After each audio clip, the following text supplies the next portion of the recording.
पूरी दुनिया में भारत की जिस खुफिया एजेंसी का शोर मचा है, अब उस एजेंसी से सीमा पर दुश्मन सेना भी खौफ खाने वाली है, क्योंकि भारत ने जंग के लिए अपने स्ट्रेटेजिक मोड को एक्टिवेट कर दिया है, जिसमें भारत सेना के बल से बाद में पहले भारत के दिमाग से युद्ध लड़ेगा।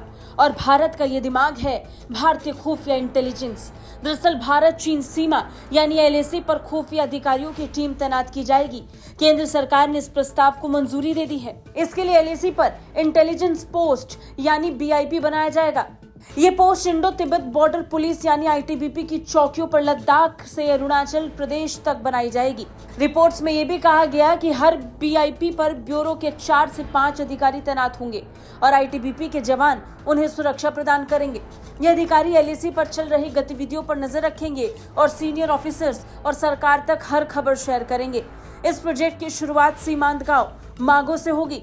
मागो अरुणाचल प्रदेश के तवांग जिले के चूना सेक्टर में चीन की सीमा के करीब पहला गांव है। इस गांव में 2020 में ही एक ऑल टेरेन मोटर रोड बनाई गई थी। ये सड़क हर मौसम में खुली रहती है, यानी अब चीन की हर हरकत पर खुफिया एजेंसियों की पैनी नजर होगी। ड्रैगन की हर चालाकी का हिसाब अब भारत की खुफिया तंत्र के पास पहले से होगा। चीनी सेना के हर कदम पर सेना के साथ खुफिया एजेंसियों की भी नजर होगी। एलएसी के उस पार हो या इस पार, चीन की किसी भी हिमाकत की हर खबर होगी अब हिंदुस्तान के पास। चीन के किसी भी कदम पर समय रहते भारत प्लान ऑफ एक्शन तैयार करेगा, ताकि चीन गुस्ताखी करने से पहले कई बार सोचे। लाइन ऑफ एक्चुअल कंट्रोल पर बढ़ती चीनी गतिविधियों और पीपल्स लिबरेशन आर्मी के अतिक्रमण को देखते हुए ये कदम बेहद खास माना जा रहा है। बता दें, भारत और चीन की सीमा करीब 3,500 किलोमीटर लंबी है। ये 3 सेक्टर में बटी है: पश्चिमी सेक्टर, मध्य सेक्टर, पूर्वी सेक्टर।